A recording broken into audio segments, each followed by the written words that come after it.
열왕기상 6장입니다. 열왕기상 6장. 이스라엘 자손이 애굽 땅에서 나온 지 480년이요 솔로몬이 이스라엘 왕이 된 지 4년 10월 곧 2월에 솔로몬이 여호와를 위하여 전 건축하기를 시작하였더라. 솔로몬 왕이 여호와를 위하여 건축한 전은 장이 60규빗이요 광이 20규빗이요 고가 30규빗이며 전의 성소 앞 낭실의 장은 전의 광과 같이 20규빗이요 그 광은 전 앞에서부터 10규빗이며. 자, 6장에서부터는 이제 본격적으로 솔로몬의 성전 건축에 대한 놀라운 내용들이 소개가 됩니다. 솔로몬의 이 성전 건축은 우리가 출애굽기에서도 보는 것처럼 성막의 이 기본 구조와 골격과 내용이 동일하게 작동이 되고 동일한 모습으로 그렇게 연결이 됩니다. 다만 더 많은 제사를 드리기 때문에 그 요소들이 10개로 좀 더 많이 이렇게 숫자가 늘어나는 정도밖에 차이가 없습니다. 자, 솔로몬의 이 성전 건축도 꼭 기억하셔야 되는 것은 구약의 성막, 성전 중심의 이러한 5대 제사의 이러한 신앙의 규범은 구약에 명령된 예배의 명령이요, 바로 그러한 제사와 예배를 통해서 장차 오실 예수님을 모형적으로 우리에게 가르쳐주는 아주 중요한 요소가 있다라고 말씀을 드렸습니다. 그래서 이러한 성막, 성전 중심의 제사 예배는 말라기가 끝날 때까지 구약 전체를 지배하는 하나의 핵심 주제가 됩니다. 그렇기 때문에 이 성막과 성전의 이 5대 제사의 구조를 모르게 되면 구약을 읽어낼 수도 없고 또 해석하고 적용하기는 더더욱 어렵습니다. 왜냐하면 계속해서 이 성전을 지으라는 명령, 또 성전에서 5대 제사를 정확하게 규칙대로 제사를 드리라는 명령, 그리고 나선 멸망했습니다.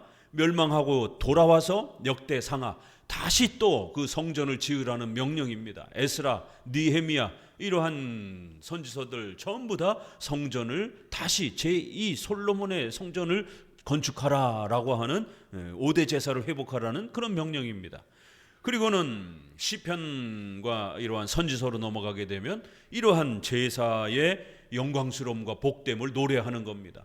그래서 우리가 시편을 부르다 보면 그 제사 이름이 그냥 그대로 나오기도 하고, 내가 다른 것을 사모하는 것보다 주의 궁전을 사모하나이다, 하나님의 성전을 사모하는 그러한 간절한 열심이라든가 이제 이러한 내용들을 우리가 보게 되는 겁니다. 선지서도 바로 그러한 일들을 하지 않는 이스라엘 백성들을 책망하는 겁니다.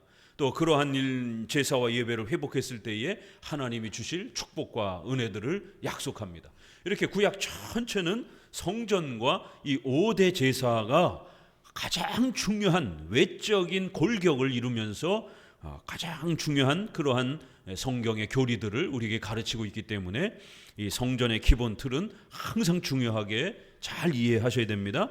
많지 않습니다. 7개의 그러한 구조와 요소로 되어 있다라고 말씀을 드렸습니다. 간단하게 반복해 보게 되면 동편에 나 있는 유일한 문, 동쪽이 과거에서는 해가 뜨기 때문에 동쪽을 귀하게 여기던 그런 문화를 사용해서 동쪽의 유일한 문으로 예수님이 문처럼 이렇게 표현이 되면서 오직 예수님을 통해서만이 우리가 구원을 받는다는 걸 가르칩니다. 그리고는 번제단, 반드시 하나님께 나오기 위해서는 죄인된 인간들은 반드시 희생 제사를 치러야 된다는 겁니다. 우리의 죄를 대신 누군가는 짊어지고 전가, 그렇게 해서 우리 대신 우리의 모든 죄값을 치르고 희생 제물처럼 하나님 앞에 바쳐져야 된다는 거예요. 우리가 죽든지 우리 대신 다른 누군가 다른 것이 죽든지 이렇게 대신 전가, 이러한 이신칭의의 교리를 가르치기 위해서 번제단에서 짐승이 우리 대신 그렇게 희생 제물로 바쳐지는, 희생하는 그러한 장면은 장차 예수님이 십자가에서 죽으시면서 우리의 모든 죄값을 대신 짊어지는 희생 제물 되심을 가르칩니다. 그리고는 물두멍에서 모든 또 더러운 것들을 씻고, 그래서 물은 구약이나 신약이나 우리의 모든 죄를 씻는다라고 하는 아주 중요한 그러한 모형적 도구로 사용이 됩니다. 예수님의 피로 우리의 모든 죄가 씻겨졌다. 그래서 우리가 물 세례를 통해서 우리의 모든 죄가 죄사함 받고 씻겨져서 하나님의 의로운 자녀가 되었다라고 하는 것을 세례를 통해서 또 그렇게 확증해 주기도 합니다. 자, 지성소와 성소로 나눠져 있는 이제 이 중요한 공간, 성소로 들어가서 좌쪽에 불을 밝히는 등대가 있습니다. 앞부분에서 성전에 10개가 물두멍이 추가가 됩니다. 그게 좀 차이가 있는 거예요. 앞부분에 더 큰 형태를 바다라, 이렇게 조그만데 이스라엘의 이러한 과장법, 이런 표현이 갈릴리도 호수입니다. 그런데 바다다 이렇게 표현을 많이 하잖아요. 우리가 신약에서도 물두멍을 이게 바다로 이렇게 표현을 합니다. 큰 물이 이렇게 담겨 있으니까 바다처럼 이렇게 단어를 씁니다. 이런 물두멍이 좌우에 이렇게 5개씩 10개가 늘어납니다. 가운데 원래 있던 것도 하나 큰 게 있고, 자, 그 다음에 등대도 역시 10개로 늘어납니다. 왜냐하면 성막의 2배로 커졌기 때문에 빛을 밝혀야 되는 그러한 등대도 훨씬 많아진 것이죠. 숫자만 들어간 거고 의미는 똑같습니다. 어둠을 밝히는 빛 대신 예수님, 이 땅에 죄악된 어둠을 밝힌다, 이렇게 해서 예수님의 구원 사역을 어둠을 내쫓는 빛으로 이렇게 요한복음이 소개하듯이 참된 빛이다, 이렇게 표현합니다. 또 떡상, 12지파를 뜻하는 12개의 떡상이 10개로 확장이 됩니다. 그래서 하나님이 우리를 먹여 살리신다라고 하는, 또 예수님이 우리에게 영의 양식이 된다라고 하는 이러한 요한복음 6장의 말씀을 따라 떡의 이러한 의미들을 또 소개를 합니다. 그리고 향단은 기도를 뜻하는 것이다 라고 말씀을 드렸습니다. 연기가 이렇게 하늘로 올라가는 것처럼 우리의 기도가 하나님께 올라가는, 그런데 우리의 기도는 혼자 올라갈 수가 없습니다. 반드시 예수님의 기도를 통해서 올라가야 되는 것입니다. 그래서 예수님의 중보 기도를 뜻하기도 하고 성도들의 기도를 뜻하기도 합니다.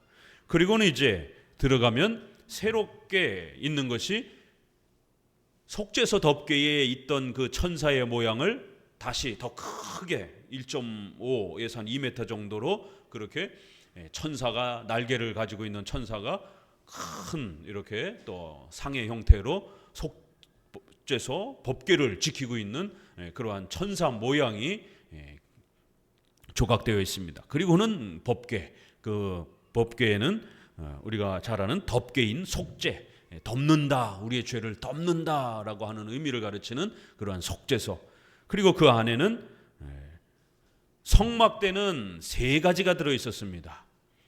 말씀, 예수님을 뜻하는 만나 항아리, 그 다음에 교회 정치를 뜻하는 아론의 쌍난 지팡이, 이렇게 3개가 들어 있었는데 왠지 이 열왕기 상에서는 6장에서는 말씀만 있습니다.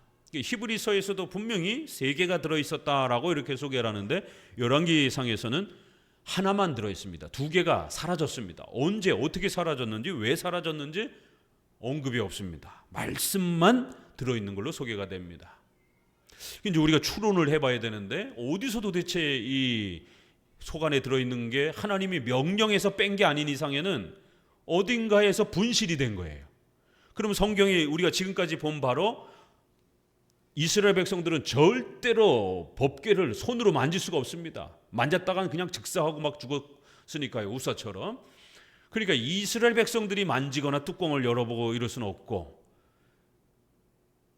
블레셋에 뺏겼을 때 추론이 되는 겁니다.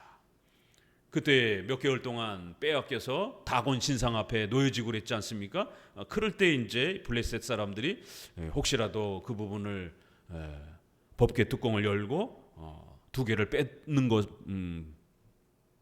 빼놨지 않는가? 또 그것이 블레셋에서 이렇게 아미나답으로 이렇게 오는 과정에서도 보게 되면 그거를 보관하던 지역 사람들이 법궤를 호기심을 가지고 이렇게 열어보고 접근하는 이런 장면도 나옵니다. 그래서 하나님 앞에 또 징계를 받죠. 이제 그럴 때에 또 분실이 될 수도 있고요. 딱 한 2가지 정도 사건이 성경에 법궤가 이동하다가 이렇게 보호를 받지 못하는 장면이 있기 때문에 그때 잃어버린 걸로 이렇게 많이 열왕기상을 해석을 합니다. 자, 그리고는 이제 추가된 하나가 지성소와 성소, 바로 그 성소 들어가기 앞에 큰 두 기둥이 야긴과 보아스라고 하는 큰 기둥이 있습니다. 이 기둥은 새로운 의미를 또 가르칩니다. 우리가 대학교라든가 법원이라든가 이런 데 가게 되면 둥그런 큰 대리석 기둥이 이렇게 세워져 있잖아요. 미적 감각을 위해서 이렇게 세워놓기도 하지만 또 중요한 교훈을, 신앙적 교훈을, 고대 건축물은 이렇게 큰 기둥을 만들어서 의미를 부여하기도 합니다. 야긴, 하나님이 세우셨다. 이 성전은 누가 세운 거라고요? 인간이 세운 게 아니라는 겁니다. 하나님이 세우셨다. 히브리어로 직접 번역하면 그가 세우셨다. 보아스, 그에게 능력이 있다. 하나님의 전지전능하심을 이 예배를 드리러 나올 때마다 항상 이 성전이 우리에게 무엇을 가르치는지, 이 성전의 주인은 하나님이시다. 그 하나님은 전지전능하신 하나님이시다라는 것을 이 기둥을 바라볼 때마다 가슴에 새기도록 그렇게 또 교훈합니다. 그리고는 그 꼭대기 위에 우리가 지난번에 제사장 복장 맨 옷 끝에 성류가 이렇게 술이 달린 걸 통해서 하나님의 말씀을 묵상하고 기억하고 그 말씀의 풍요로움들을 또 이렇게 누리도록 가르치는 성류 모양을 제사장 옷에다가 만든 것처럼 이 기둥 꼭대기에 성류 모양을 200개를 그렇게 만들어서 백성들이 들고 날릴 때마다 그 기둥과 성류 모양을 보면서 하나님은 전능하시다라는 것, 창조주 하나님이시다라는 것, 그리고 그 하나님이 말씀하신 말씀을 우리가 붙잡고 먹고 살아야 된다라는 것, 그리고 지성소로 들어가면 우리를 구원하신 속죄소로 우리를 덮고 우리를 만나주시는 구속주 하나님, 이렇게 성전에는 창조주 하나님, 구속주 하나님, 그리고 오직 말씀으로 살아야 된다는 것, 또 그 법궤 안에는 말씀이 남아있는 겁니다. 우리가 기독교라고 하는 것은 하나님을 믿는 것입니다. 하나님을 믿는다는 것은 곧 말씀을 사랑하고 말씀을 믿고 말씀에 순종한다라는 거예요. 하나님께 순종한다는 것은 곧 말씀에 순종하는 거예요. 하나님을 사랑한다는 것은 곧 성경을 사랑하는 겁니다. 그래서 성경을 가르치고 배우지 아니하면 그건 기독교가 아닙니다. 자, 6장에서는 이러한 중요한 성막의 연속성인 성전이 소개가 되는데요. 애굽 땅에서 나온 지 480년이요. 이게 중요합니다. 왜 그러냐면 솔로몬이 이스라엘 왕 된 지 4년 만에 이 구약에서 연수를 소개할 때에 이 연수가 역사적 사실을 정확하게 우리에게 가르쳐주는 굉장히 중요한 기준점입니다. 이 기준을 따라서 아브라함 연대까지는 우리가 추적할 수가 있습니다. 대략 BC 한 2000년까지는 추적이 됩니다. 그런데 이제 그 아브라함 앞 세대들은 뭐 보통이 1000년씩 막 이렇게 숫자가 나오다 보니까 그게 이렇게 정확한 숫자로 계산하기는 어려워요. 그렇지만 이제 아브라함까지는 이렇게 세대별로 이렇게 연결된다라고 하면 대략 그렇게 BC 한 2000년 정도 이렇게 추적이 됩니다. 그럼 왜 이게 중요하냐면 970년에 솔로몬이 왕이 됩니다. 거기서부터 4년 뒤에 이 솔로몬의 이 성전 건축을 시작을 한 겁니다. 그러면 966년입니다. 그 966년이 애굽에서부터 나온 지 480년이 된 해라. 그러면 우리가 역산해서 1446년 BC 출애굽 연도가 나오는 겁니다. 그런데 자유주의자들, 성경은 고대 문서 중에, 소설 중에 여러 그냥 역사 자료들 중에 하나라고 주장하는 자유주의자들은 BC 1200년대로 이렇게 계산을 합니다.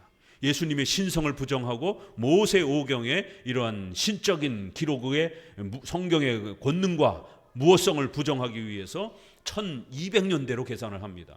그러나 우리 장로교 보수 기독교는 모세 오경의 이러한 실제적 역사성, 또 그 다음에 성경의 무엇성, 이런 걸 강조하기 위해서 BC 1446년을 출애굽 연도로 계산을 하는 겁니다. 그래야 요 1절이 출애굽 연도가 구약에는 정확하게 안 나와 있습니다. 이 앞에 번에는. 그래서 바로 요 열왕기상을 가지고 역산해서 1446년으로 그렇게 우리는 잡는 겁니다. 솔로몬의 성전 건축을 시작하였더라 그러면서 60규빗이요. 성소와 지성소, 그 다음에 좌우로 이렇게 여러 골방들을 만들고, 왜냐면 이제 11조를 가져오게 되면 그 11조를 보관해야 되잖아요. 그러니까 많은 또 이러한 재산을 성전에서 제사 드리는 이러한 많은 재물을 보관해야 되는 방들이 많아질 수밖에 없는 겁니다. 그래서 골방을 이렇게 2층, 3층으로 지고 거기에 방들을 전부 다 이렇게 각각의 방들을, 많은 방들을 만들도록 이렇게 요구를 합니다. 그리고는 9절에 성전의 건축을 마치니라 이러면서 그냥 바로 넘어갑니다. 12절을 보시면은요, 같이 읽습니다. 내가 이제 이 전을 건축하니 내가 만일 내 법도를 따르며 내 율례를 행하며 나의 모든 계명을 지켜 그대로 행하면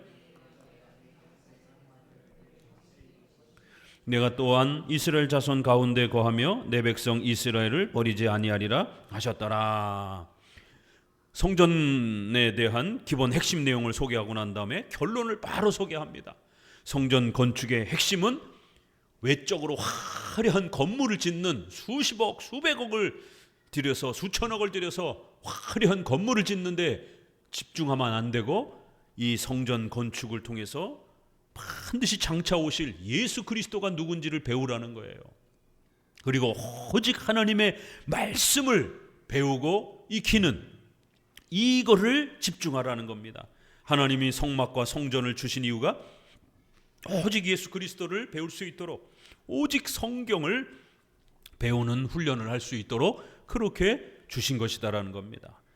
이걸 제대로 못한 이제 이스라엘 백성들은 결국 후대에 가서 하나님이 성전을 다 부셔버리는 겁니다. 외적인 화려한 벽돌을 붙잡고 정작이 중요한 오직 하나님의 율례와 말씀을 붙잡고 배우라고 하는 그 말씀을 통해서 장차 오실 예수님을 사모하고 예수님을 알아가라고 가르쳤던 이 소중한 성전의 본질을 깨닫지 못하면 하나님이 성전을 다 부셔버렸던 겁니다. 오늘날도 마찬가지입니다. 한국교회가 벽돌은 화려하게, 외양은 화려하게 져놓고 성도들한테 한 시간도 설교 안 하고 정기적으로 성도들에게 교리 공부도 안 가르치고 성경을 가르치지 않는다라면 하나님은 그 외적인 화려한 수백억, 수천억 들여가서 지은 건물들을 다 부셔버리는 겁니다. 유럽의 역사가 바로 그런 겁니다. 수백 년을 통해서 로마 가톨릭이 성전을 수천억씩 들여서 그렇게 지어놨지만 사람들이 텅텅 비고 성도들은 성경을 하나도 모르는 이런 비참한 모습을 봅니다. 하나님은 성전을 주시면서 이 성전의 참된 목적은 예수님이 오시기까지 예수님을 가르치기 위함이다. 그리고 너희가 성경을 잘 배우기 위함이다 라고 이렇게 다시 한번 잊어먹지 못하도록, 헷갈리지 않도록 성전을 어떻게 사용해야 되는지를 분명하게 제시합니다. 자, 그리고는 이제 14절에 솔로몬이 전 건축하기를 마치고 이러면서 좀 더 간략하게 성전의 그 구조와 내용들을 다시 한번 또 쭉 소개를 합니다. 23절에 보게 되면 내소 안에 감남목으로 두 그룹을 만들었는데 그 고가 각각 10규빗이라. 그러면서 27절을 보게 되면 이제 조금 다른 게 이제 추가되는 게, 솔로몬이 내소 가운데 그룹을 두었으니 그 그룹들의 날개가 폈었는데 이 그룹의 날개는 이 벽에 닿았고 저 그룹의 날개는 저 벽에 닿았으며 두 날개는 전에 중앙에서 서로 닿았더라. 그러니까 천사가 날개를 이렇게 쫙 펴고 있으니까 이 한쪽 날개는 벽에 닿고 저쪽 날개는 저쪽 벽에 닿고 가운데 날개들은 서로 이렇게 마주대하고 있는 그런 장엄한 모습, 하나님의 보좌를 천사들이 지키고 있는 그러한 천국의 모습을 이러한 외적인 모습으로 가르쳐 주는 겁니다. 29절에도 보면은 내외소 사면 벽에는 모두 그 그룹들과 종려와 핀 꽃 형상이 아로 새겼고 내외전 마루에는 금으로 입혔더라 하면서 금으로 화려하게 하나님의 보좌의 거룩함을 표현하고 또 종려나무 핀 이러한 또 꽃을 순화 이렇게 만들어 놓은 것을 보게 됩니다. 이 종려나무는 어떤 의미가 있을까요? 예수님이 오셨을 때 백성들이 종려나무를 막 흔드는 모습을 보게 됩니다.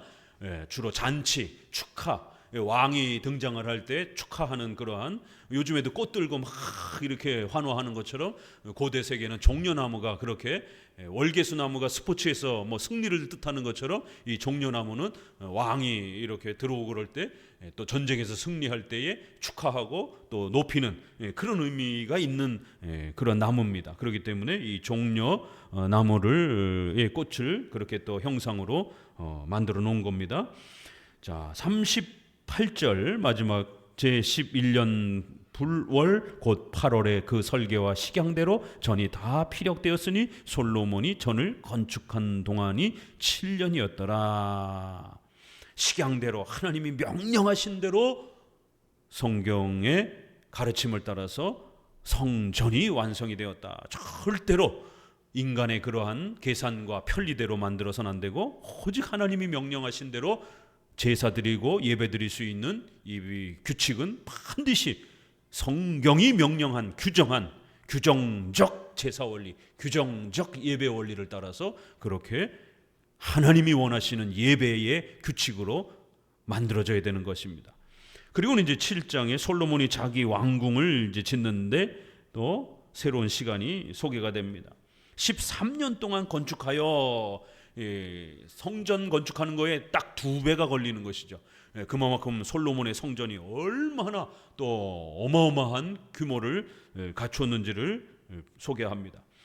이 건축 도감을 이렇게 쫙 소개하는 거예요. 그만큼 하나님께서 다윗의 왕국을 그 자손인 솔로몬을 이어서 얼마나 위대하고 화려하게 하나님이 약속한 그대로 성취해 주셨는지를 하나님이 다윗에게 약속했고 다윗의 자손이 또 그 자손에게 하나님이 약속한 그 성전의 위대함과 또 그 솔로몬 왕국 다윗 왕국의 화려함을 하나님이 반드시 만들어 줄 것이다라고 그렇게 약속한 그대로 성취되었다라는 것을 먼저 문자 그대로 이렇게 펼쳐 보이는 겁니다.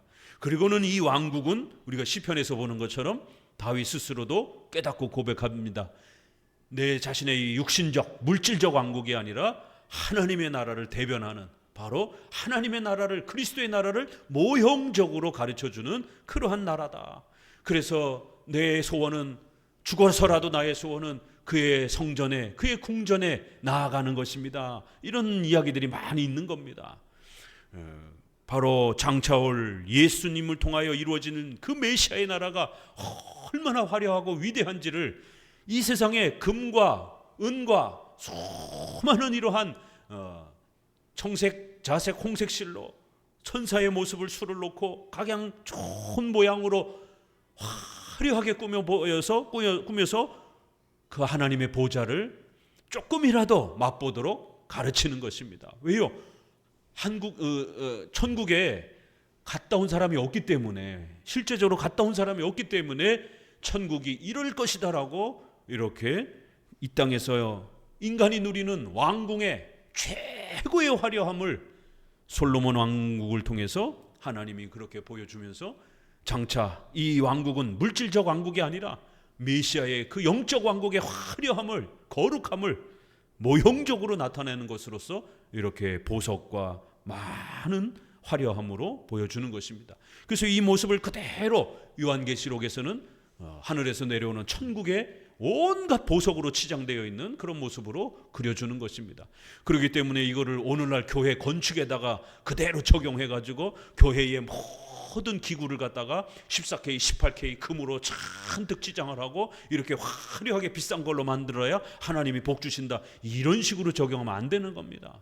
이것은 예수 그리스도를 모형적으로 가르치는 것이고, 그 그리스도를 통해서 이루어지는 천국에서의 그 영생의 영원한 거룩한 삶을 어떻게 가르쳐 줄 수가 없는 거예요. 어떻게 설명할 도리가 없는 겁니다. 그렇기 때문에 이 땅에서 최고로 멋있는 왕궁의 형태로 모형적으로 우리에게 가르치는 것이지, 이거를 교회 건축의 하나의 모델로 가르치는 게 아닙니다. 큰일 납니다. 그렇게 하게 되면, 그렇게 적용하게 되면 성도들의 전 재산을 다 빼앗게 됩니다. 그 돈을 어디서 마련할 겁니까? 국가에서 세금으로 하는 것도 아닌데, 국가의 이러한 경복궁이라든가 국가의 이러한 건축물 하나 짓는데도 국가의 세금이 얼마나 많이 들어가는데, 교회는 그런 공적인 돈도 없는데 그 어마어마한 건축물을 무슨 돈으로 짓냔 말이에요. 결국 성도들의 전 재산을 내놔야만이 질 수 있는 겁니다.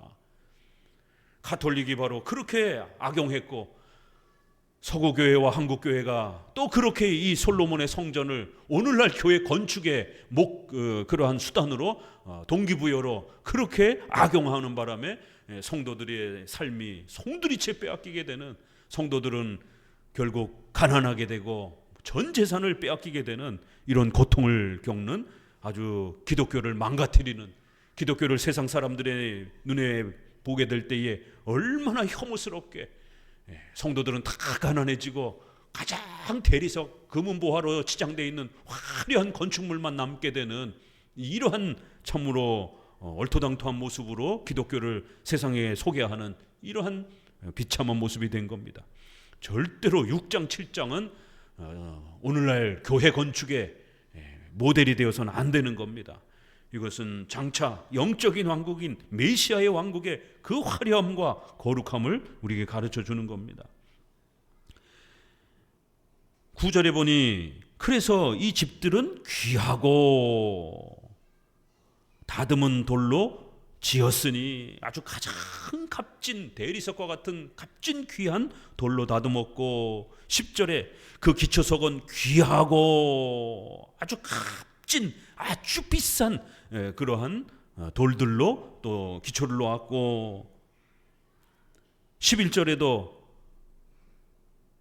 그 위에 척수대로 다듬은 귀한 돌도 있고 백향목도 있고, 최고급 우리 궁궐의 이러한 서울의 박물관 같은데 궁궐 보수 재료로 쓰는 거는 저기 강원도하고 저쪽 서해안 쪽에 목재로 쓰는 그런 큰 붉은 소나무가 있습니다. 거기 두 군데밖에 없어요. 아름드리 큰 소나무, 함부로 뵐 수도 없고 그 국가가 관리하는 소나무입니다. 그게 백향목이 그런 나무예요. 굉장히 비싼 거죠. 소나무 하나에 뭐 몇천만 원씩 가고 막 이런 것처럼. 또 큰 뜰 주위에 다듬은 돌 3켜와 백향목 두꺼운 판자 1켜를 놓았다. 마치 여호와의 전 안뜰과 낭실의 그 화려한 모습처럼 솔로몬의 궁전도 그렇게 화려했다라는 거예요. 그래서 귀하고 값진 이러한 비싼 이러한 재료로 만들었다, 이렇게 소개를 합니다. 그리고 또 놀라운 장면이 이제 우리 5장에서도 보았던 것처럼 솔로몬 13절에도 같이 읽어봅니다. 솔로몬 왕이 보내어 히람을 두로에서 데려오니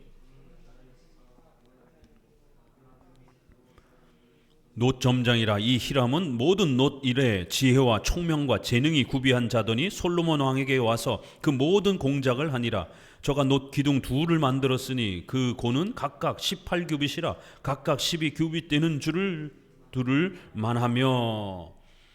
5장에도 보니까 두로 왕 히람하고 이제 다윗이 좋은 무역 관계를 지냈고, 그래서 아버지가 돌아가시고 난 이후에 솔로몬하고도 좋은 무역을 하면서 그렇게 돌과 나무를 이방인에게서 가져오는, 그리고 그 기술자들도 또 데려다가 쓰는, 이렇게 성전을 건축하는데 불신자들이 만든 그러한 재료들을 사용하는 아주 놀라운 장면, 우리가 상상할 수 없었던 파격적인 장면이 소개가 되는 거예요. 우리 성도들이 이 땅을 살아가다 보면 반드시 불신자들이 만든 음식을 먹고 살아야 돼요. 불신자들이 만든 옷을 우리가 입고 살아가야 됩니다. 불신자들이 만든 기계와 자동차와 또 이러한 모든 생활용품들을 우리가 사용할 수밖에 없습니다. SNS에 이단 회사에서 만든 그 목록을 쭉 올리는 분들이 있어요. 물론 우리가 될 수 있으면 이단 회사에서 만든 의식주를 될 수 있으면 사지 않는 게 좋죠. 그러나 선택폭에 있어서 성도들의 어떤 경제적 형편, 또 주변의 어떤 시장의 형편을 생각하면 어쩔 수 없이 또 그 물건을 사야 될 수 있는 형편도 있는 겁니다. 애플이 그 창시자가 동성애에다가 저기 자금도 많이 지원하고 막 이래가지고는 또 애플 핸드폰 사용하지 말라고. 아니 그러면 삼성 대표는요, 삼성 가문은 원불교 사람들이에요. 오랫동안 그 불교 다니는 원불교 다니는 사람들입니다. 그 집안이. 그럼 삼성 핸드폰도 쓰지 말아야 됩니까? 그러니까 이렇게 한국에는 경건주의, 극단적인 이원론, 흑백 논리가 이 유교 문화에서도 OX 이런 흑백 논리가 워낙 강하다 보니까 이게 기독교 안으로도 들어와가지고 정답 아니면 정답 아닌 것, 거룩한 것, 악한 것 이렇게 두 개밖에 생각을 못하는 거예요. 이게 한국 사람들한테 굉장히 강합니다. 뼛속 깊이 이원론적인 부정탄다, 부정타지 않는다, 애를 낳아도 부정탈까봐 금줄을 걸고 이러한 흑백 논리가 워낙 강하다 보니까 교회에도 거룩과 세속 이 두 개로만 이렇게 생각을 하는 거예요. 그래서 성도들이 의식주와 관련해서 문화와 관련해서 스포츠, 예술, 그림, 음악 이러한 다양한 문학적 활동들에 대해서 죄악된 것으로 비난하고 정죄하고 기도하고 예배하는 것만 거룩하게 여기는 이걸 우리가 경건주의라고 그러는 거예요. 왜 경건주의라고 그러겠습니까? 경건만 강조하니까 생활을 무시하는 거예요. 오늘 뉴스에도 또 나오더라고요.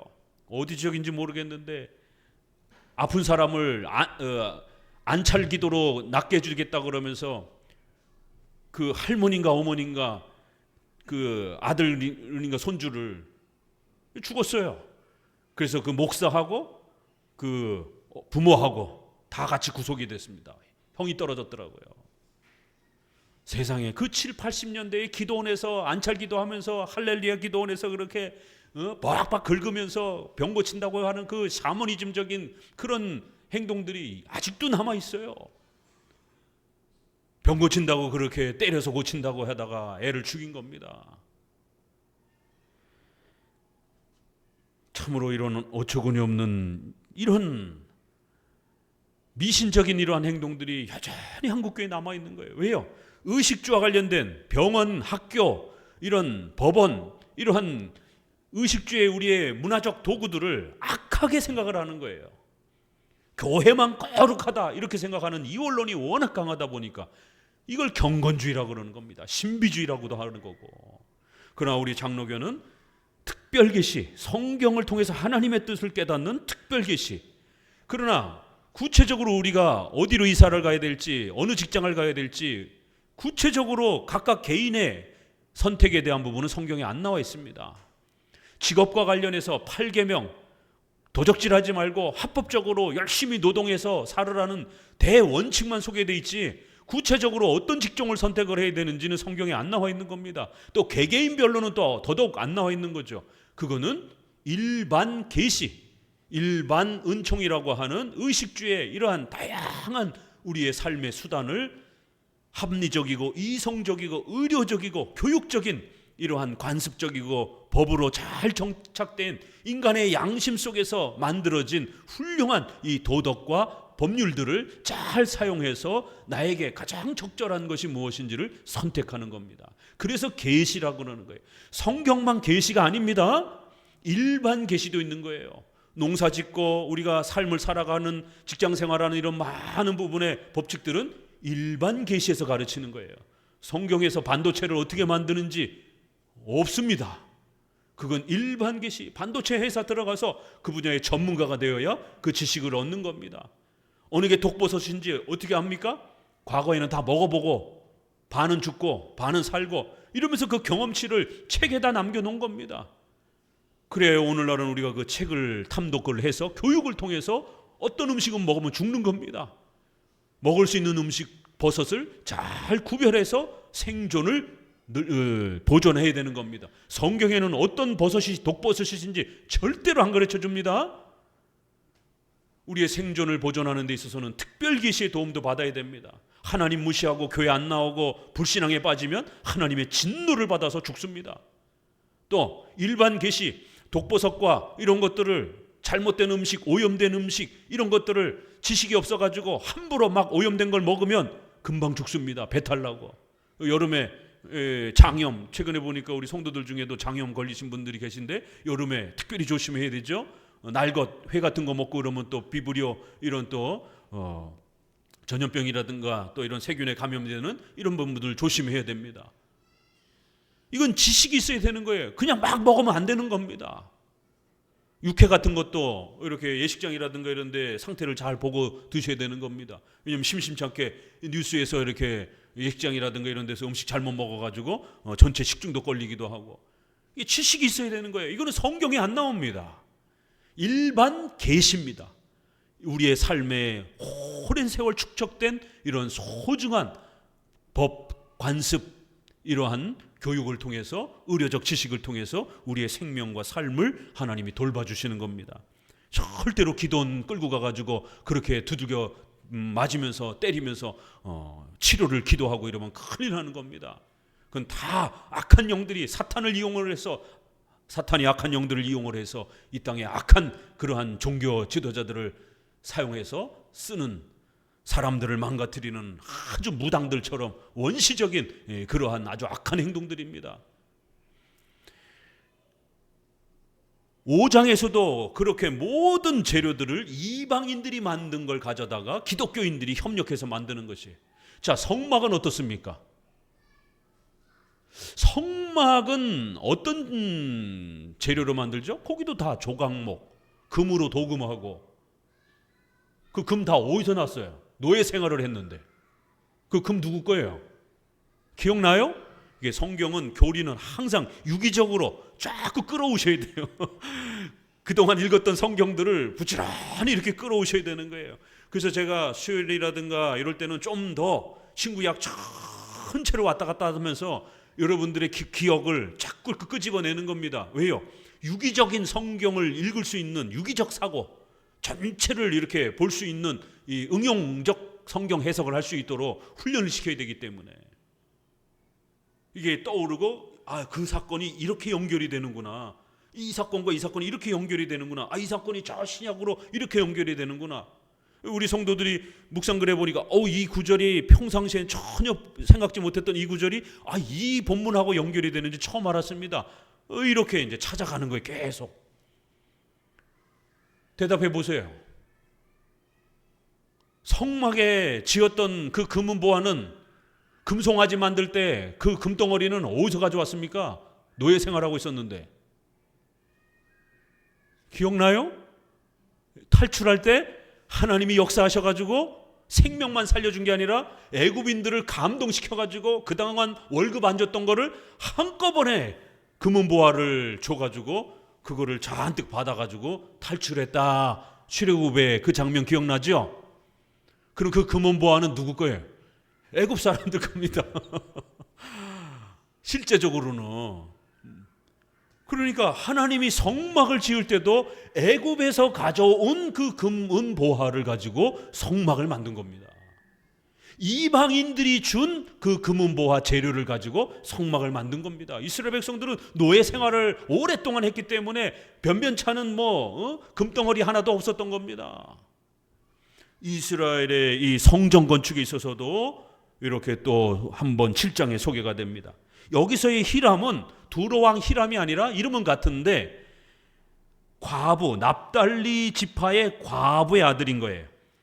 반만 이스라엘 백성인 거예요. 그죠? 아버지는 이제 두로 백성인 거고 어머니는 납달리 지파의 여인인 거예요. 아버지는 두로 사람인 겁니다. 그런데 이 히람이 하나님에게 성령의 충만을 받으니까 지혜가, 지식이 막 어마어마한 거예요. 그래서 그 돌과 나무를 다룰 수 있는, 놋을 다룰 수 있는 이 놋, 청동 이런 것들을 다루는 거 이게 굉장히 어렵잖아요. 이게 잘못 이렇게 비율을 맞추게 되면 깨지고 막 이런 부분이 있기 때문에 엄청난 기술과 지식이 필요한 겁니다. 그런데 이 사람도 두로 사람이에요. 아버지가 두로 사람이기 때문에 반은 이스라엘 백성이지만, 그리고 더 나아가서 또 이러한 많은 재료들을 추가적으로 또 보냅니다. 이러한 놀라운 장면. 그래서 구약의 성전도 이방인들이 도와주는 그러한 물질을 사용했구나. 그럼 우리 성도들이 본질에 있어서는 우리가 이방인에게 의존하면 안 되지만 이렇게 비본질적인 부분들에 있어서는 의식주와 관련된 많은 부분들은 우리가 불신자가 만들었건 안 만들었건, 애플이 뭐 동성애를 지원했건 안 했건, 삼성이 원불교를 다니던 말던 그건 상관없는 겁니다. 그 좋은 물건들은 하나님이 인류에게 주신 소중한 선물, 은총으로 우리는 해석하는 겁니다. 그래서 일반 은총, 의식주의 이 모든 것을 사용할 수 있는 것을 일반 은총이라 이런 단어로 가르쳐 왔던 겁니다. 얼마든지 양심의 꺼리낌 없이, 여러분 이번에 그리스 영화 오디세이아 이런 부분들은 세계 100대 문학 전집에 나오는 그런 영화들 아닙니까? 그런 책들 아니에요? 책으로 못 봤으면 영화라도 보셔야 됩니다. 일리아드라든가 그 트로이 나오는 이런 호메로스의 그 위대한 작품들, 여기에는 인간이 고난을 닥칠 때 어떻게 헤쳐나가야 되는지, 인간이 삶의 이 선택에 있을 때 어떤 선택을 해야 되는 것이 옳은 것인지 끊임없이 고민하고, 그 선택이 결국 자신에게 어떻게 돌아오는지, 또 어떻게 희생해야 되는지, 가정의 소중함, 왜 그토록 그렇게 돌아가려고 하는가, 본초에게로 돌아가려고 하는가. 중간중간에 바람은 많이 펴놓고 영화에서는 그게 안 나오지만 책에서는 막 1년씩 이렇게 있으면서 거기서 애도 낳고 이런 장면도 나옵니다. 그러니까 주인공이 실수도 많이 하는 거예요. 그렇지만 결국에는 본초로 돌아오고 본 고향으로, 가족에게로, 결국에는 그 마지막 중심은 가족이 얼마나 소중한 건가. 그 천사들이 막 천사래요. 그 뭐 인원가 그 어느 섬에서 막 유혹할 때 그 노래로 유혹을 하는데 그 뭐라고 그럽디까 그러니까 가장 갖고 싶은 거를 못 갖는 게 인간에게 얼마나 힘든 건지. 또 하나는 자기가 이미 가지고 있었던 거를 잃어버린 것, 그래서 다시 가지지 못하는 것. 이런 대사들이 이렇게 나와요. 우리 인간에게 주는 이렇게 교훈이 있는 겁니다. 지금 가지고 있는 걸 소중하게 여기라는 거예요. 잃어버리고 나서는 다시 그거를 가지려고 하면 너무너무 힘들다라는 거예요. 있을 때 잘하는 거예요. 그렇게 멋있게 표현을 하는 겁니다. 이런 책들은 성경이 우리에게 주는 그러한 구원에 대한 지식 외에 일반적인 인간의 인식과 통찰력과 사고력을 키워줄 수 있는 그런 엄청난 이 지식의 훈련을 줍니다. 그래서 그런 문학전집 책을 많이 읽는 사람들은 판단력, 선택력, 통찰력, 사고력, 어떤 문제가 발생이 되면 이걸 어떻게 헤쳐나가야 될지에 대한 깊은 숙고하는 사고력, 이런 게 굉장히 높아집니다. 그러니까 왜 사람이 리더가 되지 못하고 자꾸 지배당합니까? 통찰력이 없기 때문에 그런 거예요. 남들이 이 평범하게 보는 것보다 더 높은 단계에서 뭔가를 보고 답을 찾아야 되는데 그걸 보질 못하는 거예요. 그럼 그냥 평범하게 살아가는 겁니다. 그래서 미국 하버드라든가 이런 10대 미국의 동부의 유명한 대학들은 반드시 이 100대 문학 전집을 필수 과목으로 읽힙니다. 우리나라 20대 청년 중에 이 100대 문학 전집을 전체 다 읽어본 청년이 과연 얼마나 있겠어요? 점수 찍는 데만 훈련돼 있지. 단편적인 지식은 뛰어난데 이 전체를 보고 꿰뚫고 판단하고 그거를 해결하는 능력은 서양 사람들에 대해 부족한 거예요. 그래서 세계 문명은 서양 사람들이 지배하고 있는 겁니다. 이 아시아라든가 이쪽이 못 따라가는 거예요. 영화 안 보신 분들은 꼭 보셔요. 목사님이 뭐 영화 추천까지 하네. 이렇게 일반 은총, 일반 계시의 이 풍요로움들을 얼마든지 사용할 수 있다라고 두로왕 이방의 이러한 기술자들, 그 다음에 그 물건들을 얼마든지 성전 건축하는데 양심의 꺼리낌 없이 얼마든지 사용할 수 있는 것을 우리는 또 한번 배우는 것입니다. 자, 7장 그리고는 이제 20절을 가보니까 이 기둥 머리에 야긴과 보아스, 거기에 석류가 200줄을 이렇게 지고 모양이 있더라 이러면서 우편 기둥을 세우고 그 이름을 야긴이라 하고 좌편의 기둥을 보아스라 하였더라. 야긴과 보아스가 이렇게 나옵니다. 그 다음에 25절에는 물 규모가 커졌죠. 12소가 셋씩 동서남북으로 그렇게 등을 지면서 물을 떠받치고 있는 모양으로 만들었다라는 거예요. 27절에는 10개의 또 이러한 물두멍을 추가적으로 더 만듭니다. 거기에 필요한 수레도 만들고요. 40절을 쭉 넘어가서 볼까요? 히람이 또 물두멍과 부삽과 대접들을 만들었더니 이와 같이 히람이 솔로몬 왕을 위하여 여호와의 전에 모든 일을 마쳤느니라. 우리가 성막에서는 부살렐과 오홀리압이 이스라엘 백성들이 만들었는데 성전에서는 이 이방 사람인 히람이 이러한 기물들을 만드는 엄청난 놀라운 파격적인 장면을 우리는 볼 수 있는 겁니다. 그래서 이러한 장면을 읽고 교리적으로 우리가 어떻게 적용하느냐 하면 일반 은총으로 얼마든지 적용할 수 있는 겁니다. 불신자가 성전 건축에 이렇게 참여하도록 하나님이 허락했구나. 불신자들이 만든 물건들을 크리스찬들이 사용할 수 있도록 하나님이 성전도 이렇게 허락했는데 일반 우리 성도들이 살아가는 삶의 도구들은 얼마나 더 허락하겠습니까? 절대로 양심에 거리끼지 말고 아프면 기도는 기본으로 하는 거고 병원 가시고 똑똑해지려면 열심히 책을 읽고 좀 사람이 교양이 있어지려면 음악이라든가 그림이라든가 이런 좀 예술적 그런 활동도 좀 하셔야 됩니다. 음악의 음자도 못 들어보고 이러면은 사람의 교양이 떨어지는 것이에요. 꼭 애가 져가지고 그럴 때만 클래식 듣지 마시고 평상시에도 좀 차 타고 다니면서 클래식도 좀 듣고. 왜요? 그 음악이 주는 인간의 이러한 뇌파를 안정시키는 빗소리 들을 때에 빈대떡만 부쳐 먹지 마시고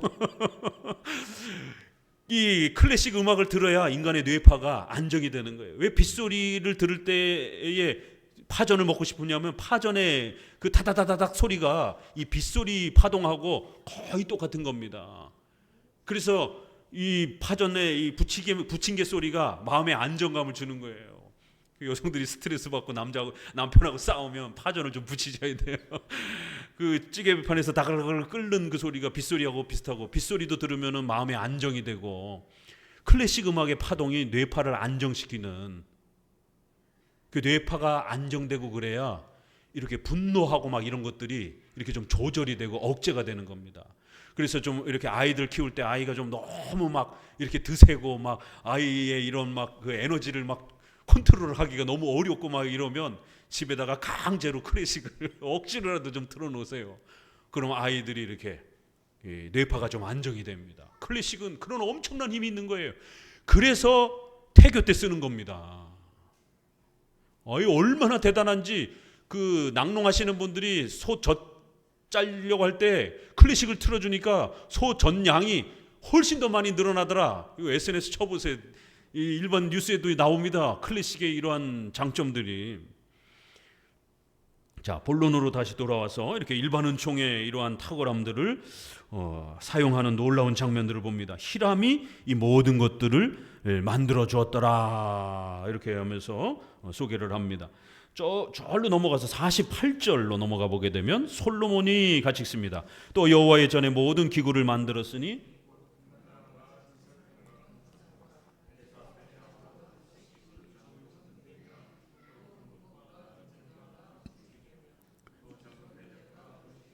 주발과 숟가락과 불을 옮기는 그릇이면 곧 내소 곧 지성소의 문에 금 돌적이와 전 곧 외소문의 금 돌적이더라. 이렇게 전체 성전 건축이 완성되었다라고 마칩니다. 그리고 이제 8장에 성전을 하나님께 바치는 봉헌 제사가 나옵니다. 이에 솔로몬이 읽습니다. 여호와의 언약궤를 다시 성 곧 시온에서 메어 올리고자 하여 이스라엘 장로와 모든 지파의 두목 곧 이스라엘 자손의 족장들을 예루살렘 자기에게로 소집하니 이스라엘 모든 사람이 다 에다님 월 곧 7월 절기에 솔로몬 왕에게 모이고 이스라엘 장로들이 다 이름에 제사장들이 궤를 매니라. 여기서는 술에다가 안 끌죠? 지난번에 아버지가 술에다가 끓었다가 아주 낭패를 당하고 징계를 받았잖아요. 그렇죠? 이번에는 정확하게 어깨에다가 제사장들이 매는 것을 봅니다. 그리고 장로들, 교회의 이러한 지도자들인 장로들이 또 나와서 이 일을 또 주도하는 장로 정치의 또 이런 모습들이 나옵니다. 그리고 3절에 그렇게 소개가 되고요. 자, 9절을 보니까요, 읽습니다. 궤 안에는 두 돌판 외에 아무것도 없으니 이것은 이스라엘 자손이 애굽 땅에서 나온 후 여호와께서 저희와 언약을 세우실 때에 모세가 호렙에서 그 안에 넣은 것이더라. 이렇게 돌판, 말씀만 있는 것으로 성경이 소개가 됩니다.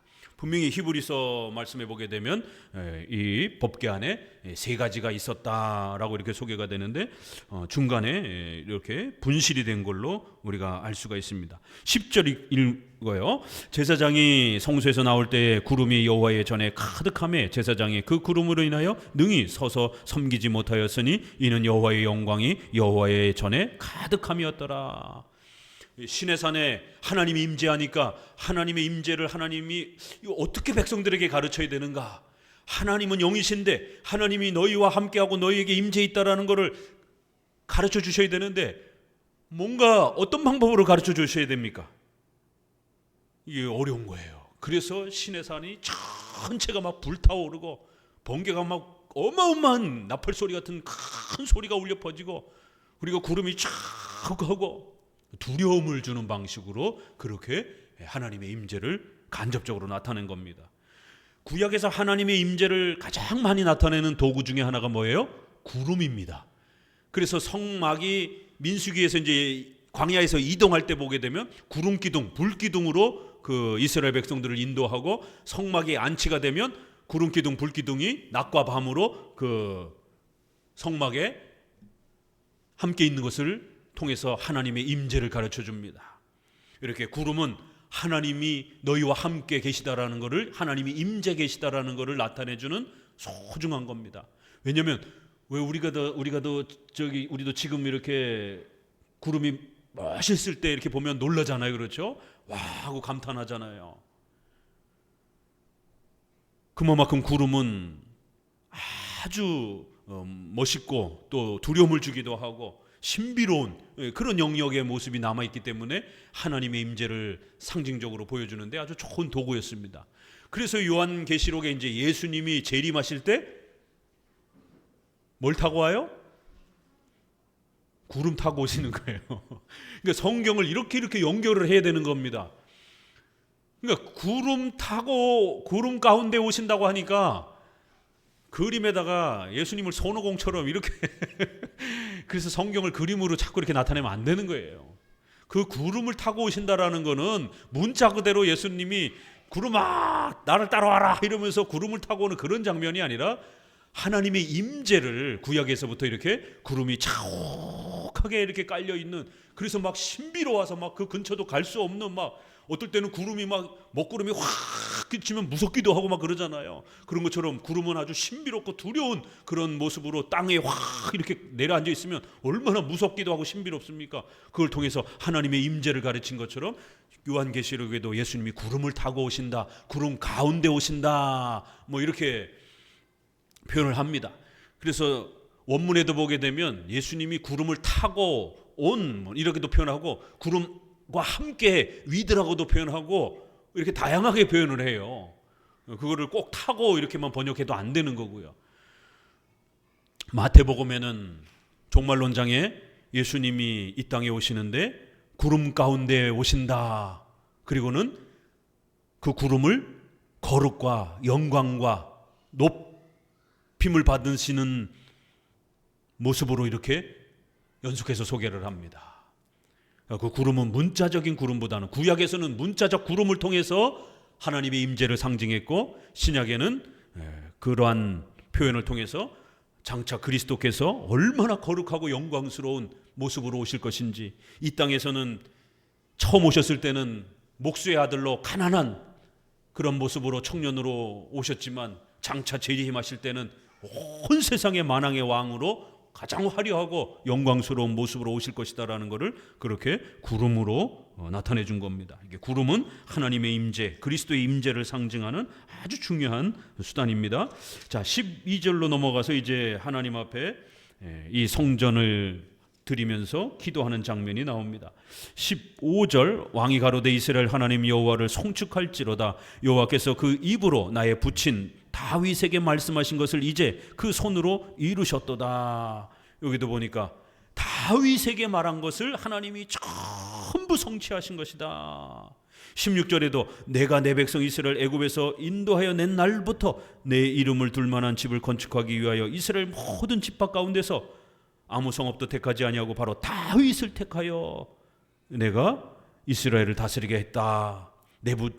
그리고는 이제 내 부친 다윗이 이스라엘 하나님 여호와 이름을 위하여 전을 건축할 마음이 있었더니 여호와께서 너는 건축하지 말고 내 자녀가 건축하라. 이 어디 내용입니까? 사무엘하 7장입니다. 사무엘상부터 역대기하까지 6장은 사무엘하 7장이 핵심이라고 그랬어요. 하나님이 다윗에게 찾아오셔서 왕국을 세워주겠다. 내 자손을 세워주겠다. 그 자손에게 영원한 나라 왕국을 세워줄 것이다. 바로 그 왕국 그 자손은 일단 솔로몬이었고 그 솔로몬의 나라로 성취가 되는 겁니다. 그리고 먼 미래에 예수 그리스도의 나라로 성취가 되는 겁니다.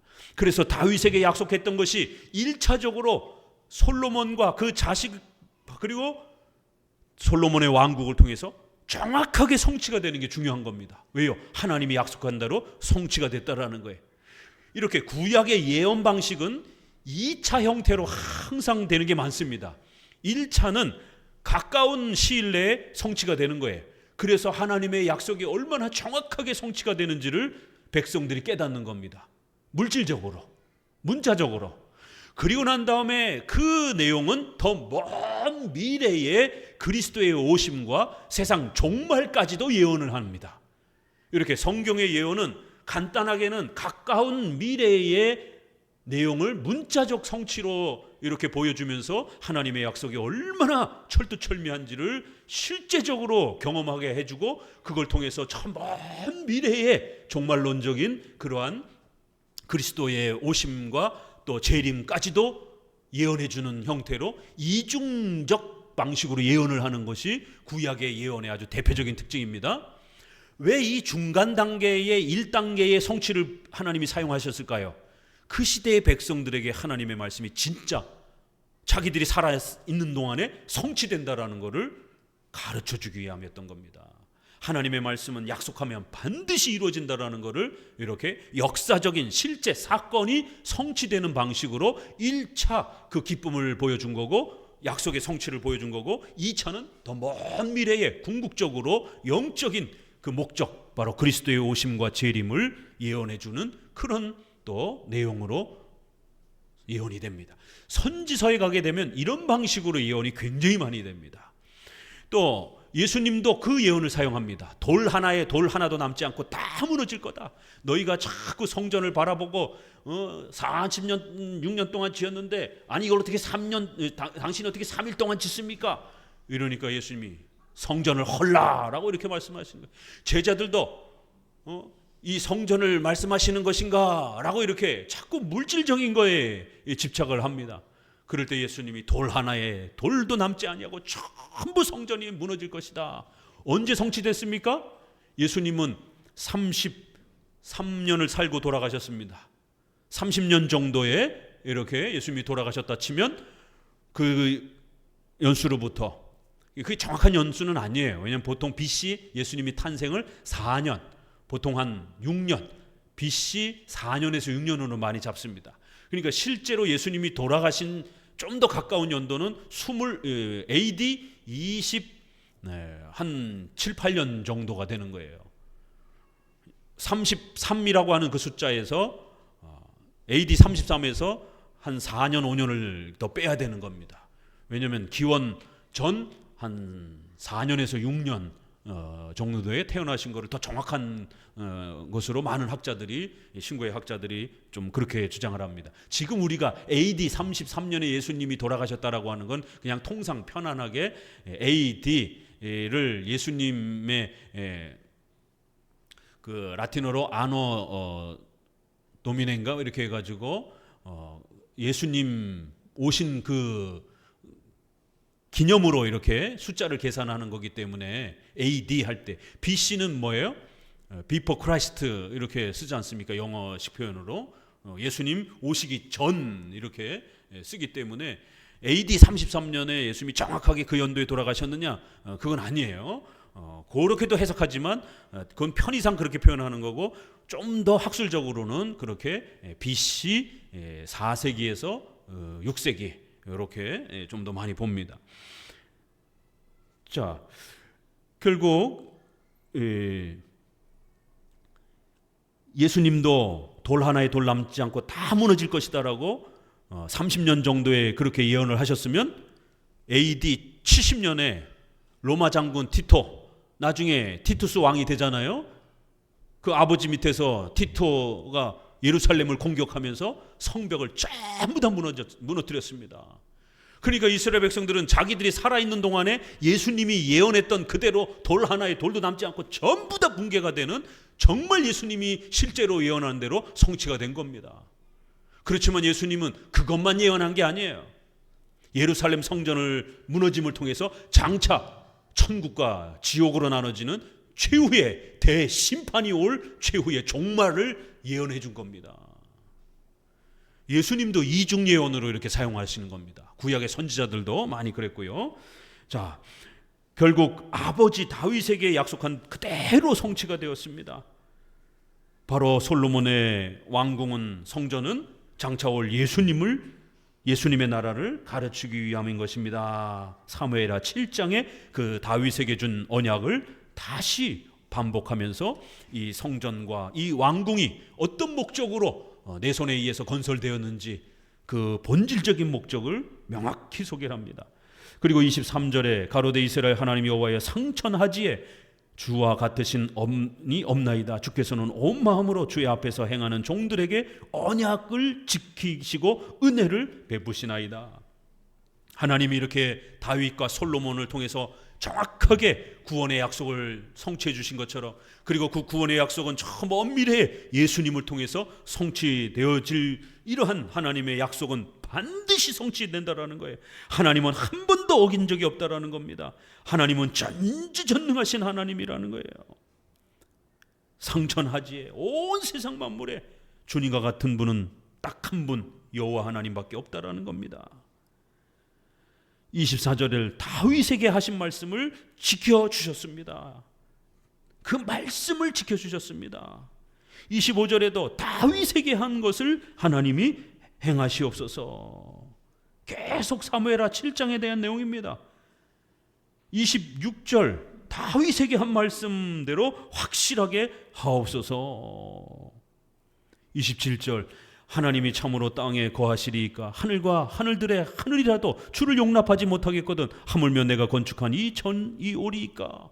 정확하게 알고 있었잖아요. 그렇죠? 절대로 벽돌, 건물 이런 거에 집착하면 안 된다는 겁니다. 하나님이 성막과 성전을 주신 이유는 이걸 통해서 장차 오실 예수님을 열심히 배우라는 거예요. 그리고 그 예수님이 가르쳐 주신 말씀을 믿고 순종하며 사는 법을 배우라는 겁니다. 절대로 화려한 건물에 마음 빼앗기면 안 된다는 거예요.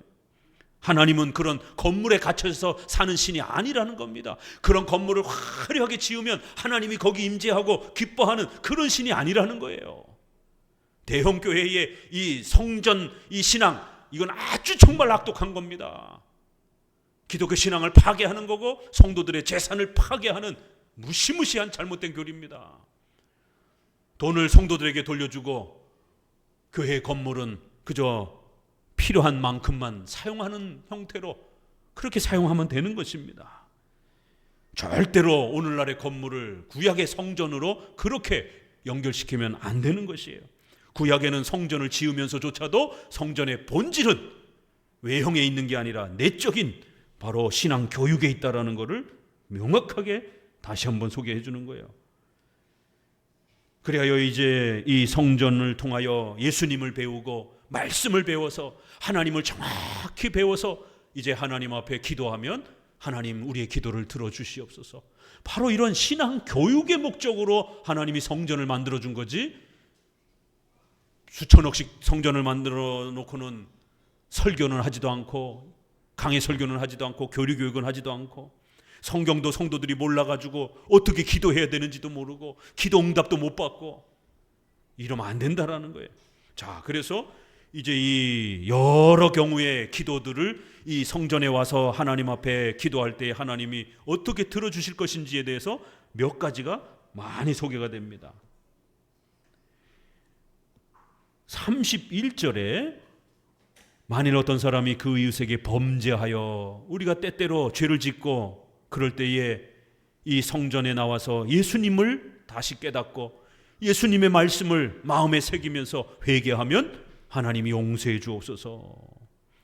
33절에 만일 주의 백성 이스라엘이 주께 범죄하여 적국 앞에 패하여 포로가 되면 그곳에서 회개하고 예수님을 사모하고 말씀 앞으로 돌아오면 그 포로에서 돌아오게 해 주옵소서.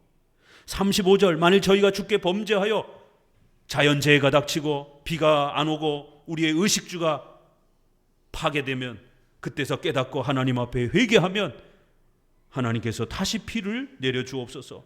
37절에 만일 이 땅에 기근이나 전염병이 가득한데도 백성들이 깨닫지 못하고 하나님 앞에 죄를 범하다가 이제서야 깨닫고 전염병 가운데 회개하고 예수님을 사랑하고 예수님의 말씀 앞으로 돌아와 회개하면 전염병을 없애 주시옵소서.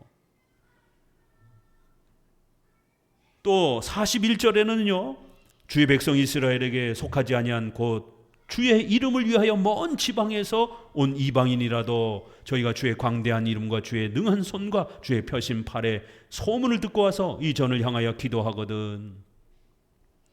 이방인들조차도 이 성전을 바라보면서 예수님을 사모하고 그 예수님의 말씀을 따라서 살고 싶은 간절한 마음으로 다가오면 그들도 하나님 받아주옵소서. 장차 먼 미래의 신약에 이방인들이 하나님께로 교인으로 참여하게 될 또 이러한 역사도 또 바라보고 있습니다.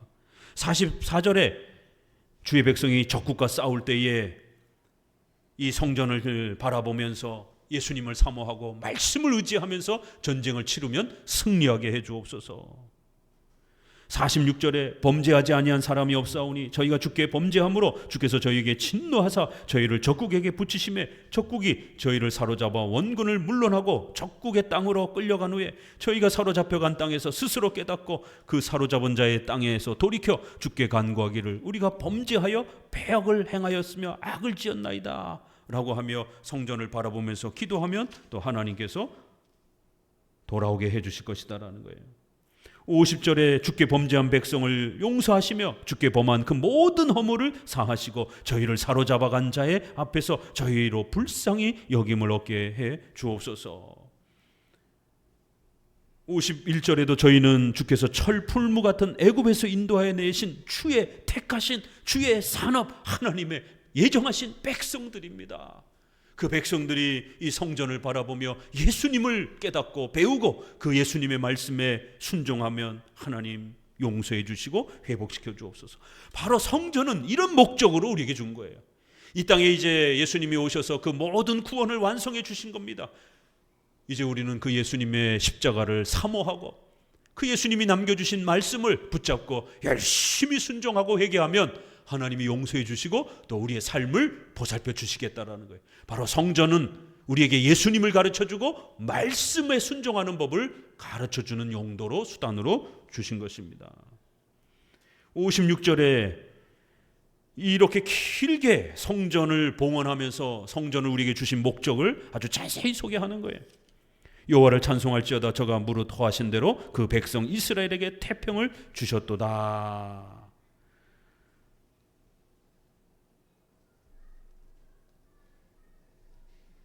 모세를 빙자하여 무릇 허하신 그 선한 말씀이 하나도 이루지 않은 것이 없도다. 하나님의 약속이 얼마나 정확하게 성취되었는지를 다시 한번 소개를 합니다.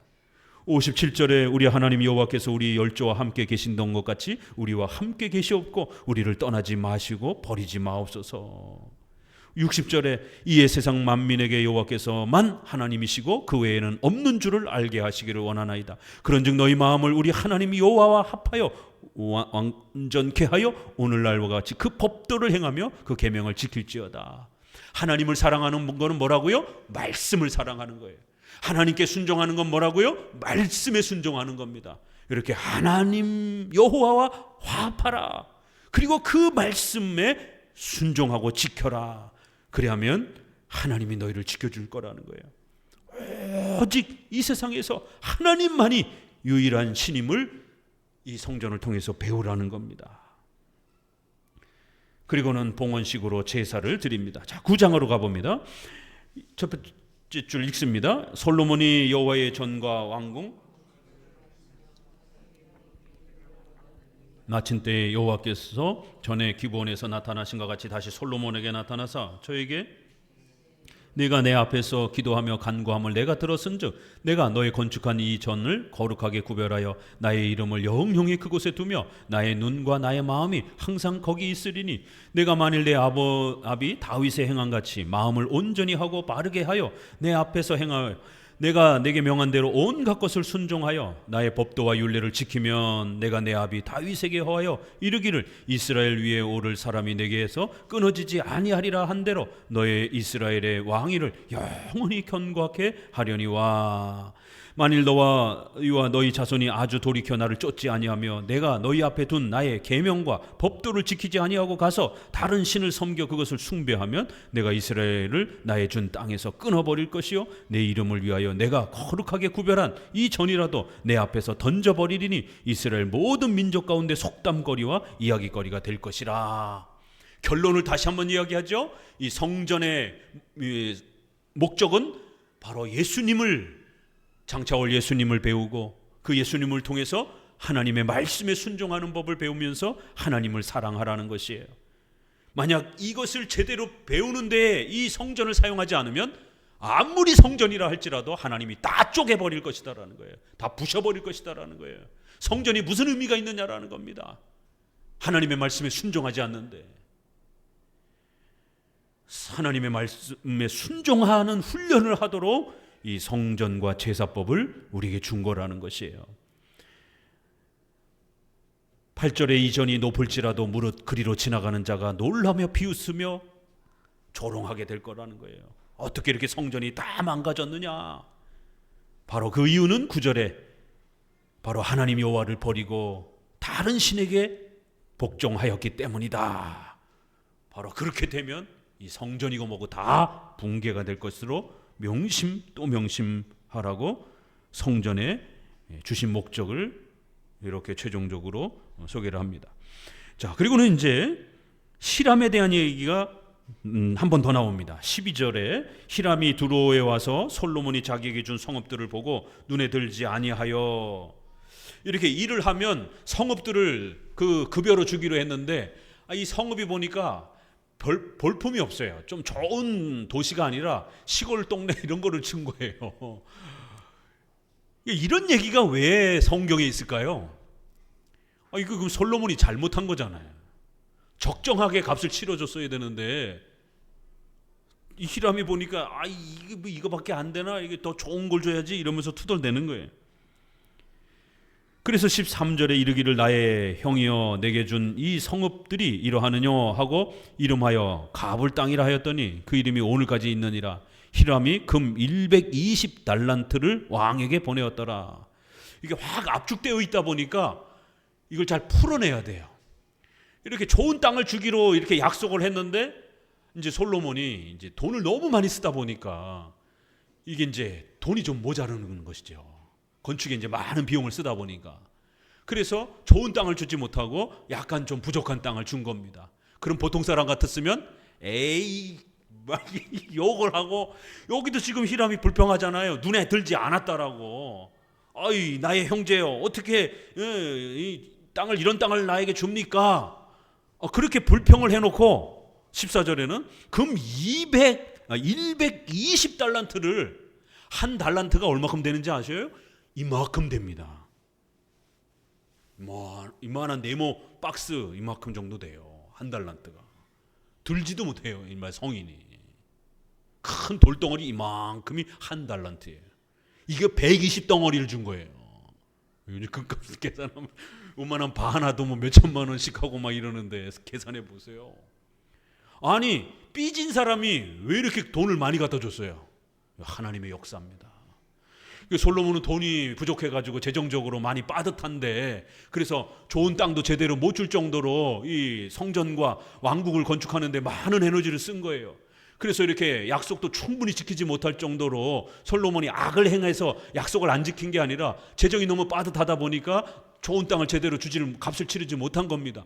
그런데도 불구하고 오히려 돈을 받아야 될 사람이 120달란트나, 아유 형 돈이 없나 보구나, 형이라고 그랬잖아, 나의 형이요. 얼마나 가깝게 생각했으면 솔로몬을 형님 이렇게 우리 번역도 형이요 이렇게 했어요. 이 번역을 아주 그냥 쉽게 그냥 번역을 했어요. 개역 개정에는 내 형제요 이렇게 번역을 했어요. 우리 개역 한글이 아주 좀 더 실감나게 형, 내 형이요 이러면서 120 덩어리를, 금덩어리를 갖다 준 거예요. 얼마나 마음이 친했으면, 그 내가 안 받은 셈 칠게, 받은 셈 칠게, 돈 없구나, 내가 있는 돈 더 갖다 줄게.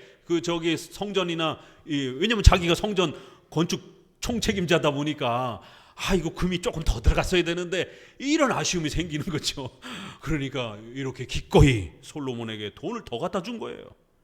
와, 하나님이 역사하니까 이렇게까지 이방인들조차도 솔로몬에게 좋은 마음을 품고 하나님의 도움 안에서 솔로몬이 그 모든 재정을 마련해 가더라는 거예요.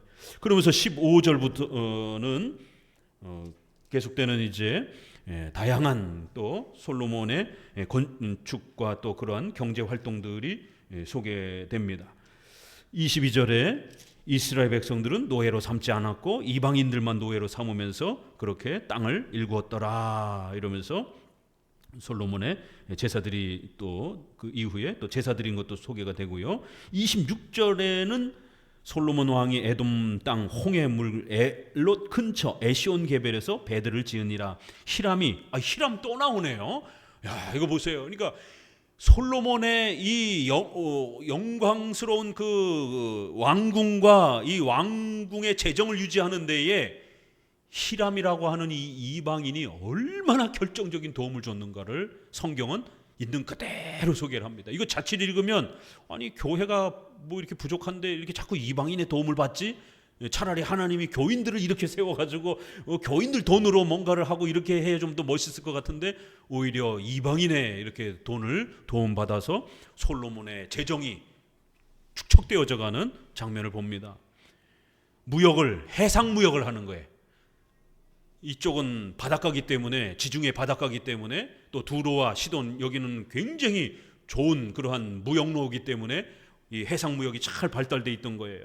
그러니까 좋은 나무가 있어야 배를 만들 것 아니겠어요. 그러니까 이스라엘은 반쪽은 거의 황무지고 막 이러다 보니까 이제 그런 부분에서 이 좋은 나무가 없다 보니까 백향목도 건축 자재로 가져오는 것처럼 배를 만들려면 또 많은 배들을 가져와야 되고, 또 돌 다루는 사람, 나무 다루는 사람, 뱃일하는 사람, 이게 다 기술자들이잖아요. 다 히람과 두로에서 이렇게 히람의 도움을 받습니다. 그래서 배들을 지은지라. 27절에 바다에 익숙한 사공들을 많이 보내줬다. 오빌에 가서 무역을 잘 해가지고 금 420달란트를 얻어가지고 솔로몬 왕에게 줬다라는 거예요. 형 돈이 없구나. 뭐 그까이 돈 내가 벌어다 줄게 이러면서 무역선을 만들어가지고 이렇게 무역을 해가지고 세상에 440덩어리의 금덩어리를 솔로몬의 재정 곳간으로 채워준 거예요. 자, 그리고는 이제 10장에 마지막 한 번 더 하나님께서 이 솔로몬의 왕궁을 얼마나 멋있게 또 놀랍게 축복해 주셨는지를 실제적인 그 재정의 또 솔로몬이 가지고 있는 지혜의 위대함을 소개하면서 하나님의 역사를 소개합니다. 10장 1절 스바야 왕이 여호와의 이름으로 말미암은 솔로몬의 명예를 듣고 와서 어려운 문제로 저를 시험코자 하여. 이번에는 이제 지식의 문제죠. 지난번에도 재판 한번 했지만 이번에도 이러한 아주 놀라운 솔로몬의 지혜와 지식이 얼마나 대단한지를 이제 이 스바야 왕을 통해서 한 번 또 강조해 줍니다. 예루살렘에 이르니 수원이 심이 많고 향품이 심이 많아 금과 보석 약대에 실었더라.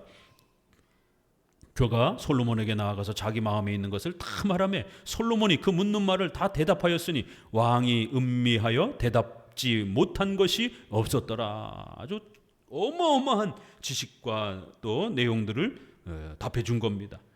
그리고는 이제 스바 여왕이 보니까 솔로몬의 왕궁이 너무너무 화려하더라는 거예요.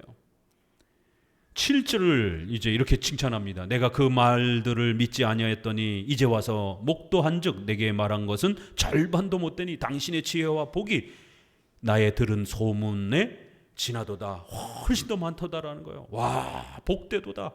당신의 사람들이여, 복되도다. 당신의 이 신복들이여, 항상 당신의 앞에 서서 당신의 지혜를 들음이라. 이 칭찬이 무슨 칭찬이겠어요? 잠언서, 솔로몬이 지은 잠언서의 1장 7절, 지혜의 근본은 여호와를 경외함이라. 내가 자손들에게 가르치는 지혜를 들으라. 이러면서 성경적인 지혜, 일반은 종적인 지혜, 또 삶의 깊은 철학적인 지혜, 전도서, 헛되고 헛되도다. 쓸데없는 짓 하는데 이런 데 하지 말고, 엉뚱한데 이런 데 하지 말고 다 헛되도다. 내 곁에 있는 아내와 열심히 노동하면서 하루하루를 최선을 다해서 그렇게 하나님이 주신 분복을 누리며 살아라. 그게 진정한 복이다. 하나님이 주신 가정 소중하게 여기고 거기서 매일매일의 삶을 소중하게 여기라. 이런 철학적 아주 깊은, 엉뚱한 데 쫓아다니면서 대박이나 꿈꾸고 다니고 그렇게 봉이 김선달처럼 막 건달처럼 그렇게 살지 말고 가정을 잘 꾸려가면서 그렇게 살아가라. 그게 복이다. 이런 지혜들. 한편으로는 하나님의 말씀을 듣는 거고 한편으로는 삶의 어마어마한 최고의 그 시대의 문명적 지혜를 신하들이 얼마나 충족하게 듣고 있는가. 와, 너무너무 부럽다. 와, 복되도다. 이 복되도다 이 말이 히브리어의 아주 중요한 표현입니다. 이 복되도다가 어디 나오는지 아세요? 요거를 요 표현 그대로 우리 번역도 좀 해줬으면 좋았을 텐데 시편 1편 1절에 복되도다 복이여 하나님의 말씀에 순종하는 자들이여, 이렇게 가야 돼요. 그런데 복 있는 사람은 이렇게 해서 우리 번역은 사람이 주인처럼 이렇게 돼 있어요. 근데 시편 1편은 감탄문 형태로 복되도다 복이여. 복이 뭔가? 하나님의 말씀에, 여호와의 율법에 순종하는 사람이 복된 것이다라는 거예요.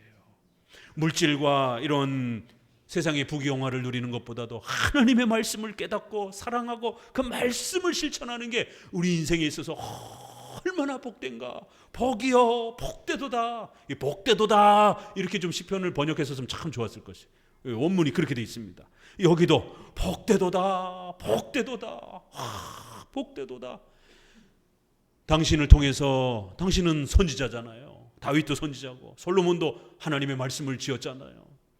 그 하나님의 말씀을 끊임없이 들을 수 있다는 게 얼마나 큰 복인가. 이게 시편 1편의 그 표현하고 거의 유사한 편입니다. 이게 스바 여왕이 이렇게 찾아와서 하나님의 성령의 감동을 통해서 솔로몬에게 준 그 하나님의 위대한 구원의 은혜와 삶의 은혜를 이렇게 시로, 감탄으로 노래하는 겁니다. 이게 그 복이 어떤 것인지 우리 성도들은 깨달아야 되는 거예요. 계속 나옵니다. 당신의 하나님 여호와를 같이 읽어봅시다. 송축할지로다 여호와께서 당신을 기뻐하사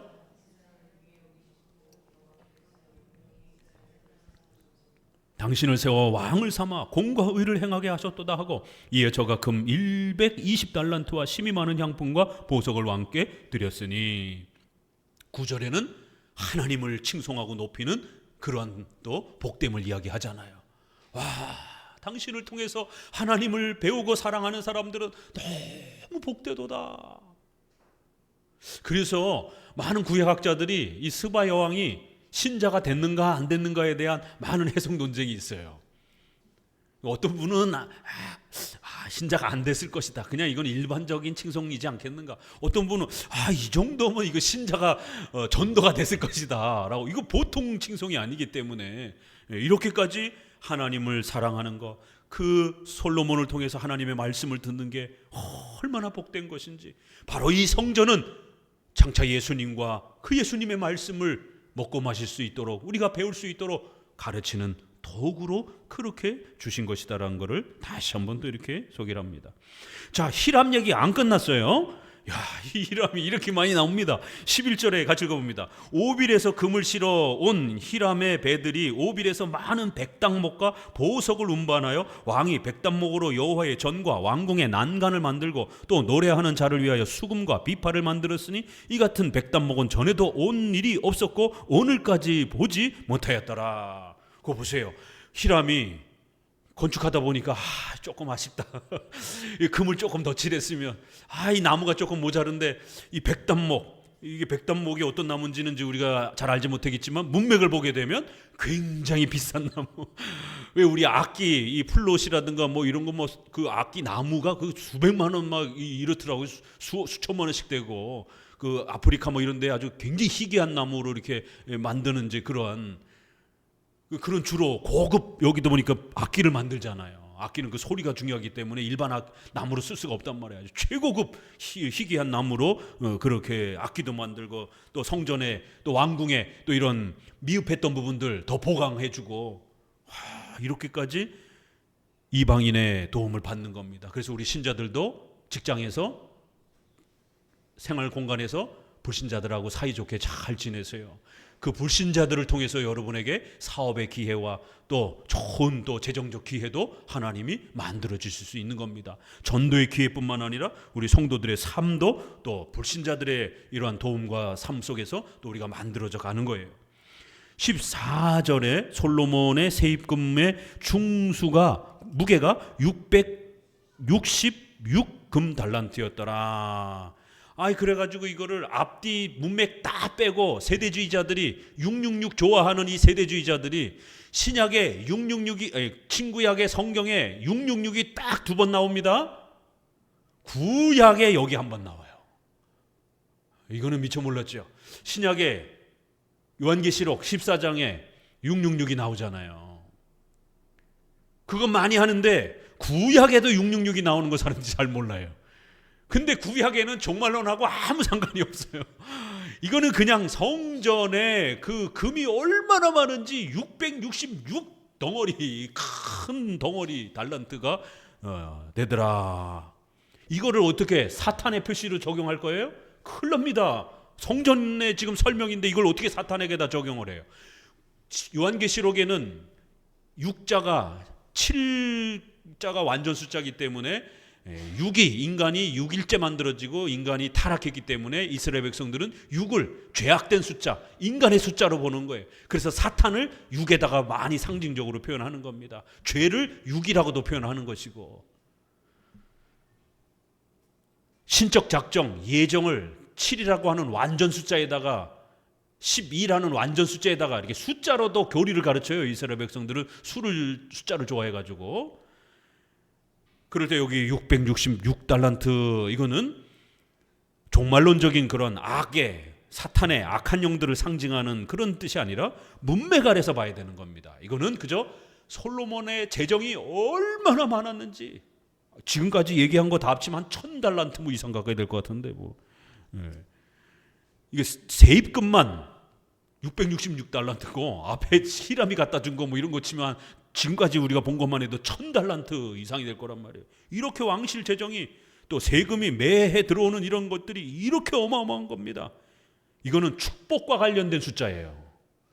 요한계시록은 저주와 책망과 관련된, 진노와 관련된 숫자로 6을 사용하기도 했고요. 문맥 아래서 항상 해석을 해야 됩니다.